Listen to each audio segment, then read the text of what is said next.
अरे नको नको केलं तुझी तर बार ह्याची तर ओळख मी डायरेक्ट हा काय झाला बाहेर थांबला मोदी साहेबांची आमच्या इथं सभा सगळे आमदार आतमध्ये आणि ह्याला आतच कोणी घेईना शेवटी मोदी साहेब शेजारी बसल्यावर म्हणलं माझा एक आमदार बाहेर आहे त्याला ताबडतोब आत घ्यायचा आहे. त्यांनी मागच्या सेक्रेटरी सांगितलं त्या कोण अजित पवार म्हणतात त्यांना आत घ्या. मग आत येऊन त्याची सेपरेट ओळख करून दिली. तोच फोटो त्यांनी सगळीकडे चालवला कारण भाजप टोटली विरोध होता आणि आम्हाला म्हणायचं माझं सीट गेलंय आणि वोटिंगच्या दिवशी म्हणला मी 1 लाखाने निवडून येणार.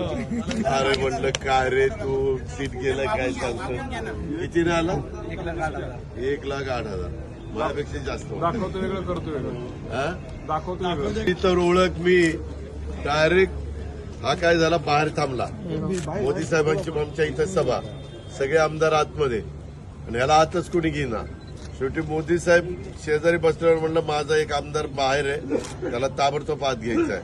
त्यांनी मागच्या सेक्रेटरी सांगितलं त्या कोण अजित पवार म्हणतात त्यांना आत घ्या. मग आत येऊन त्याची सेपरेट ओळख करून दिली. तोच फोटो त्यांनी सगळीकडे चालवला कारण भाजप टोटली विरोध होता आणि आम्हाला म्हणायचं माझं सीट गेलंय आणि वोटिंगच्या दिवशी म्हणला मी 1 लाखाने निवडून येणार. अरे म्हणलं काय रे तू सीट गेलं काय सांगतो कितीने आला 1,08,000 माझ्यापेक्षा जास्त दाखवतो वेगळं करतो वेगळं दाखवतो वेगळं. तर ओळख मी डायरेक्ट हा काय झाला बाहेर थांबला मोदी साहेबांची आमच्या इथं सभा सगळे आमदार आतमध्ये आणि ह्याला आतच कोणी घेईना शेवटी मोदी साहेब शेजारी बसल्यावर म्हणलं माझा एक आमदार बाहेर आहे त्याला ताबडतोब आत घ्यायचा आहे. त्यांनी मागच्या सेक्रेटरी सांगितलं त्या कोण अजित पवार म्हणतात त्यांना आत घ्या.